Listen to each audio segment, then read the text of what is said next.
मुस्लिम समाजाचे काढून घेतलेले आरक्षण पुन्हा लागू करावे यासह विविध मागण्यांसाठी शुक्रवारी दुपारी रणरणते अंगणात बीडमध्ये मोर्चा काढण्यात आला.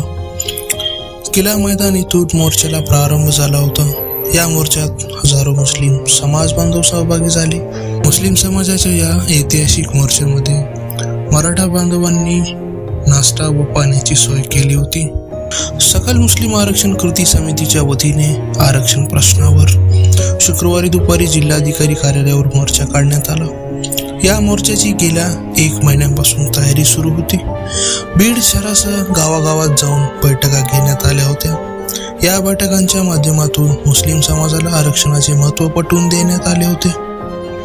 आरक्षणाच्या प्रश्नावर सरकारचे लक्ष वेधण्यासाठी शुक्रवारी काढण्यात आलेल्या मोर्चात हजारो मुस्लिम बांधव सहभागी झाले होते. शहरातील किल्ला मैदान इथून दुपारी 2 वाजता मोर्चाला प्रारंभ झाला. छत्रपती शिवाजी महाराज यांच्या पुतळ्याला अभिवादन करून 3 वाजण्याच्या सुमारात मोर्चा जिल्हाधिकारी कार्यालयासमोर पोहोचला. या ठिकाणी मोर्चाचे रूपांतर सभेमध्ये झाले. यावेळी बोलताना मोर्चाचे समन्वयक अरबाज पठाण यांनी मुस्लिम समाजातील तरुणांना नोकरीच्या संधी मिळाव्यात, शिक्षणात सवलती मिळाव्यात याकरिता आरक्षणाची गरज व्यक्त केली. मी बीड जिल्ह्यातून ही आरक्षणाची चळवळ हाती घेतली असून राज्यभरात अशा पद्धतीने मोर्चे काढले जाणार असल्याचे त्यांनी सांगितले.